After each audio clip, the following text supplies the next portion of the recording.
मी पुढारी न्यूजच्या डिबेटसाठी मी मित्रमंडळ चौकातल्या पुढारीच्या ऑफिसला गेलो होतो. अर्धा तास पुढारी न्यूज चॅनलला माझी डिबेट झाली. छत्रपती शिवाजी महाराजांचा हरियाणामधल्या भाजपा आमदाराने जो अपमान केला त्याच्या विरोधामध्ये डिबेट होती. त्या डिबेटमध्ये मी भारतीय जनता पक्षाचे प्रशांत कोरटकर, श्रीपाद छिंदम, राहुल सोलापूरकर, भगतसिंग कोश्यारी, जय भगवान गोयल ही माणसं शिवाजी महाराजांचा अपमान वारंवार कसा करतात असा मी सवाल उपस्थित केला. ती चर्चा वादळी चर्चा होती, पण वैचारिक आणि संयमी पद्धतीने मी चर्चा करत होतो. चर्चा झाल्यानंतर चर्चेच्या दरम्यान मला आमच्या प्रदेशाध्यक्षांचा हर्षवर्धनजी सपकाळ यांचा फोन होता एका कामासाठी. तो घेता आला नाही चर्चा असल्यामुळे. चर्चा संपल्या मी स्टुडिओमध्ये बसूनच आमच्या प्रदेशाध्यक्षांना फोन लावला. तोपर्यंत तुषार दामगुडे जो माझ्यासोबत चर्चेला बसलेला होता तो बाहेर गेला. अर्ध्या मिनिटाच्या अंतरानं मी त्याच्या पाठोपाठ बाहेर निघालो. प्रदेशाध्यक्षांशी मी बोलत होतो. पुढारीच्या गेटमध्ये मी हर्षवर्धनजी सपकाळ यांना फोनवर बोलत, उजव्या बाजूला मी माझी टू व्हीलर होती तिकडे गेलो. मागून मला शिवीगाळ केल्याचा आवाज आला, या ऐकायला इकडे ये वगैरे म्हणल्याचा. मी मागं बघितलं, माझा फोन चालू होता. मागं बघितल्यानंतर मी ते 3-4 जण उभा होते. त्यात तुषार दामगुडे या एकाला मी ओळखत होतो. तिथे गेल्यानंतर तू फोन ठेव ऐकायला, हर्षवर्धन सपकाळ बोलल्यानंतर तुला राग का येतो असा म्हणून पहिला त्यांनी जाब मला विचारला. आणि हर्षवर्धन सपकाळ का तुझा बाप आहे का भाऊ आहे असं त्यांनी मला विचारलं. मी फोन कट केला आणि मी बोलताना मी त्याला प्रतिवाद करतोय तोपर्यंत त्यानं दुसरं मला सांगितलं की भाजपाला तू एवढं का तोंडाची वाफ दवडतो, भाजपाच्या विरोधात का बोलतो, आणि उजव्या बाजूला बघ माझ्या कमरेला काय आहे असं म्हणून दाखवलं. मी उजव्या बाजूला बघितलं तर त्याच्या कमरेला पिस्तूल होतं. शर्टाची बाही वर करून तो मला पिस्तूल दाखवत होता. ते पिस्तूल पाहिल्या मी असल्या खेळण्याला आम्ही भीक घालत नाही, आम्ही घाबरत नाही असं म्हणल्यानंतर त्यानं माझ्या उजव्या गालावर चापटा वगैरे मारायला सुरुवात केल्या. मी बेसावत होतो. फोन माहीत ठेवून अर्धा मिनिट झाला होता. मला वाटलं नाही असा हल्ला वगैरे होईल, पण ते 3-4 जण तयारीनं आलेले होते. गुंड लोक होते ती. आधीच माझी वाट बघत बसलेले CCTV मध्ये दिसतंय. मला बोलावून घेऊन लाथाबुक्क्यांनी त्याच्या 4-5 सहकार्यांनी मारहाण केली. आणि पुन्हा पुण्यात जीवन थिंडायचं असेल तर तू बोलायचं नाही भाजपाच्या विरोधात असं म्हणून मला लाथाबुक्क्यांनी मारहाण केली. पुण्यामधला पत्रकारितेमधला कॅमेरामॅन मित्र माझा निखिल करंदीकर यानं मला त्या सगळ्या गुंडांच्या तावडीतून सोडवलं. पुढारी ऑफिसमधली पत्रकार सगळे बाहेर आले. लोक गोळा होत आहेत म्हणल्यानंतर आणि मी तिथंच थांबून आहे आक्रमकपणे, तुम्ही मला घाबरवू शकत नाही असं म्हणल्यानंतर मला अस्वस्थ होत होतं. मला आताही अस्वस्थ होते. थोड्या वेळात पोलीस आले. आमचे काँग्रेसची सगळी नेते मंडळी कार्यकर्ते तिथं आले. जबाब दिलाय मी. भारतीय जनता युवा मोर्चाचे ते सगळे गुंड होते असं कळतंय.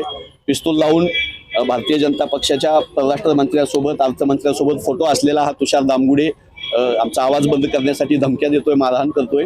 मी मेडिकलला जातोय. माझ्या बलगाडीमध्ये लाथा बसलेल्या आहेत. माझ्या अगोदरच मला एक जखम होती, त्याला नाकाला त्यांनी मारलेलं आहे. मला अस्वस्थ होते.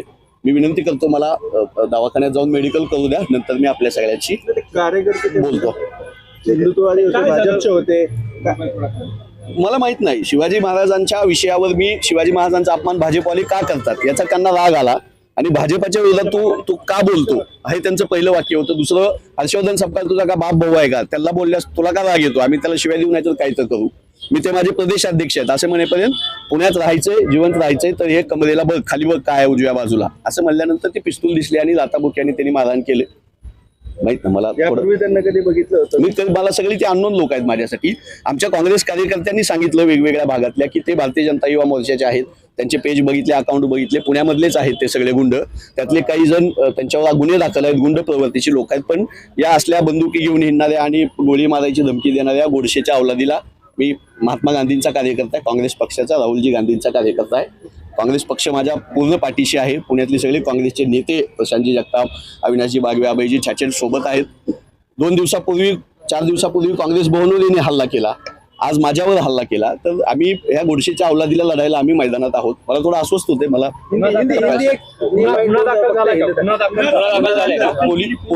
पोलिसांनी माझा जबाब घेतलाय, तो आता दाखल करायची प्रोसेस चालू आहे. आमचे प्रशांतजी जगताप तिथं आहेत, अविनाशजी तिथं असणार आहेत स्वतः.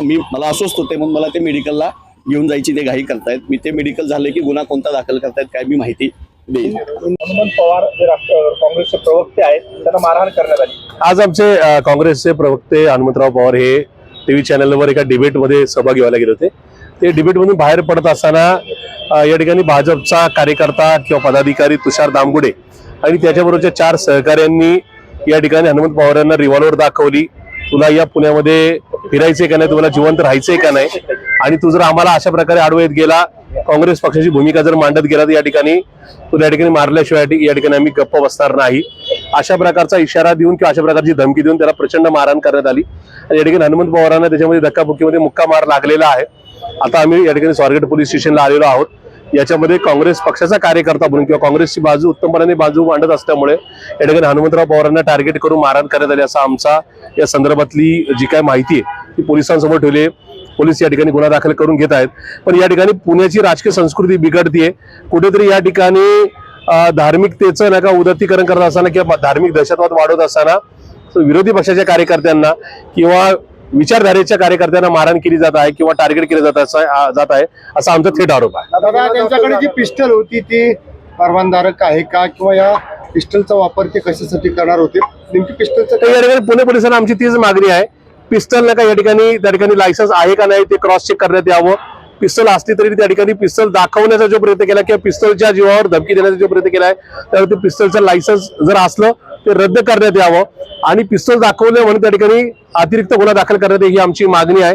पण अशा प्रकारे माझ्या माहितीप्रमाणे सदर आरोपी जो आहे तो भीमा कोरेगाव नका या ठिकाणी जी काही दंगल घडली ती दंगल घडवण्यातला आरोपी आहे आणि त्याच्यावर जर मागच्या 7-8 वर्षापूर्वी दंगल घडवली अशा प्रकारचा जर गुन्हा दाखल असेल तर पुणे पोलिसांनी त्याला पिस्तूलचा परवाना का दिला, कसा दिला याची सुद्धा चौकशी केली जावी अशी आमची मागणी आहे. पण नेमकं प्रकरण काय घडलं होतं, कशामुळे मारहाण झाली याची मागच्या 5-6 दिवसामध्ये या ठिकाणी मान्य हर्षवर्धन सपकाळ साहेबांच्या संदर्भामध्ये भाजपने जी काही चुकीची टीका केली त्या संदर्भात वेगवेगळ्या ठिकाणी डिबेट झाले.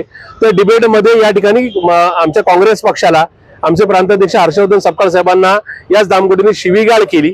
ती शिवीगाळ केल्याची विचारणा हनुमंतराव पवारांनी केली. तर राग डोक्यात ठेवून आज हनुमंतरावजी पवार हे या डिबेटला टीव्ही चॅनलवर आल्यानंतर त्या संदर्भात स्ट्रिप झाली होती की हनुमंतराव पवार हे या टीव्ही चॅनलच्या स्टुडिओमध्ये आहेत. ती माहिती घेऊन त्या ठिकाणी गुंड बोलवण्यात आली आणि ती मारहाण करण्यात आली. म्हणजे कुठेतरी आम्ही आमच्या पक्षाची भूमिका मांडायचीच नाहीत, राज्यात देशामध्ये जे काही चुकीचं होते त्या संदर्भामध्ये कुठल्या प्रकारची मांडणी करायची नाही, अशा प्रकारचा भाजपचा हा डाव आहे असा आमचा थेट आरोप आहे. दामगुडे जो आहे तो भाजपचा कार्यकर्ता असल्याचं दुसऱ्या बाजूने सांगितलं जात आहे. त्याचे फोटो आणि त्यांचं जे घर आहे त्या ठिकाणी अनेक मंत्री भाजपचे जे आहेत ते गेलेले दिसत आहे. आता बघा, परराष्ट्र मंत्री जयशंकर असतील किंवा अर्थमंत्री निर्मला सीतारामन असतील, भाजपचे सगळेच मोठ्या मोठ्या दिग्गजांबरोबर या ठिकाणी हनुमंतराव पवारांनी त्यांना जी मारहाण केली त्याच्यामधला आरोपी तुषार दामगोडेचे फोटो आहेत. त्याच तुषार दामगोडेचे म्हणजे आतापर्यंत साधारणतः जो नियम आहे तो असा की पिस्टल असली तरी ती दाखवायची नाही, जरी त्याचं लायसन्स असलं तरी ते दाखवायची नाही. इथं हनुमंत पवारांना मारहाण करणारा जो आरोपी दामगोडे आहे त्याचे इन्शर्ट केल्यानंतर पिस्तूल दाखवून त्या ठिकाणी स्टेटस ठेवलेले सगळे मीडियावरचे किंवा सोशल प्लॅटफॉर्मवरचे फोटोग्राफ किंवा व्हिडिओज आहेत. त्या संदर्भात सुद्धा पुणे पोलिसांनी खुलासा करण्याची गरज आहे.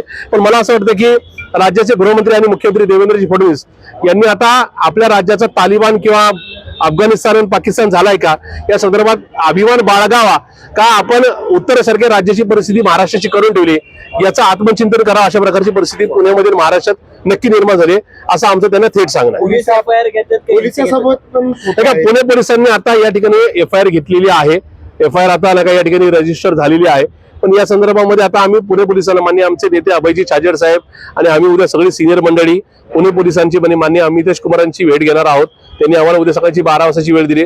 पुण्याचं राजकीय कल्चर जे भाजपच्या कृपेने या ठिकाणी खराब झालेलं आहे ते आता दुरुस्त करण्याची जबाबदारी पुणे पोलिसांची असं आमचं थेट सांगणं आहे. पुणे पोलिसांनी आता सत्ताधारी पक्षाने राजकीय पक्षातल्या म्हणजे विरोधी पक्षातल्या सगळ्या कार्यकर्त्यांना नेत्यांना बोलून या ठिकाणी आता पुणे हे बिघडणार नाही याचं ठणकावून सांगण्याची गरज आहे असं आम्हाला या ठिकाणी निश्चित वाटतं.